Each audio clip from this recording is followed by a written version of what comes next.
శ్రీ సరస్వతి నమ శ్రీ గురుభ్యో నమ. భక్తులారా, వాల్మీకి మహర్షి రచించిన రామాయణ విశేషాలు చెప్పుకున్నాం.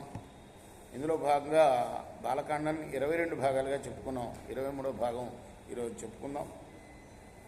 సుమంత్రుడు చెప్తున్నాడు ఎవరికి? దశరథ మహారాజుకి. ఈయన సుమంత్రుడు అనేవాడు మంత్రి ప్లస్ సారథి కూడా.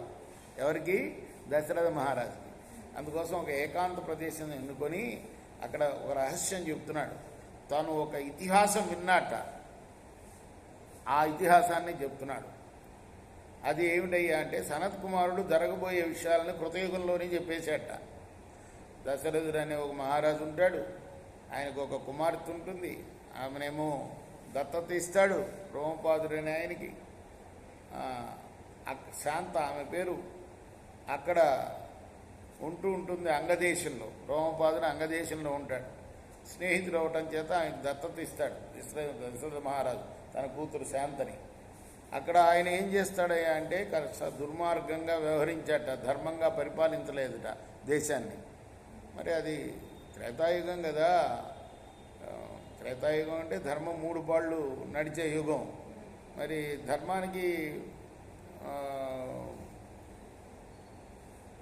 తక్కువ స్థితి వచ్చింది కాబట్టి ఆ రాజ్యంలో వర్షాలు కురవలేదుట, అనావృష్టి ఏర్పడింది. మరి ఏం చేయాలి అని మంత్రాంగం చేస్తే, విభాండకుడని ఒక మహర్షి ఉన్నాడు, ఆయన కొడుకున్నాడు. ఆయన్ని కనుక ఋష్యశృంగుడు ఆయన పేరు. ఆయన్ని తీసుకురండి, మీ రాజ్యానికి వర్షాలు పడతాయి అని అంటే, ఆయన్ని తీసుకురావడం, ఆయనకి తన అమ్మాయి శాంతనిచ్చి కన్యాదానం చేయడం. అదే ఆయన కూతురు కాదు కానీ దత్తపుత్రిక, ఆమెనిచ్చి వివాహం చేయటం, బ్రహ్మాండమైన వర్షాలు పడటం. ఇదంతా సనత్ కుమారుడు చెప్పాట. ఈ ఇతిహాసాన్ని సుమంత్రుడు చెప్తున్నాడు అనమాట.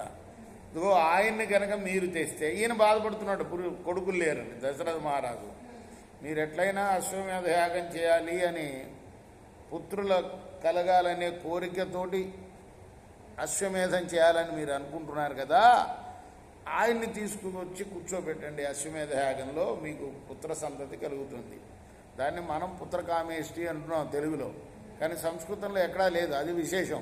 పుత్రకామేష్టి యాగం అని ఎక్కడా లేదు. అశ్వమేధ యాగమే ఆయన చేత చేయించినట్టుగా ఉంది. ఆ ఋష్యశృంగాన్ని తీసుకురావాలి మీరు. ఇది కూడా చెప్పాట, తీసుకొస్తాడు, పుత్రులు కలుగుతారు అని. ఆ ఇతిహాసంలో ఉందిట ముందే.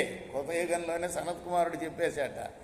ఆ వృత్తాంతం అంతా రాజుకు చెప్పాడు. ఇంతవరకు మనం ఈరోజు చెప్పుకుందాం. రేపు మిగతా విశేషాలు చెప్పుకుందాం. కృష్ణార్పణమస్తు. సాయి కృష్ణార్పణమస్తు.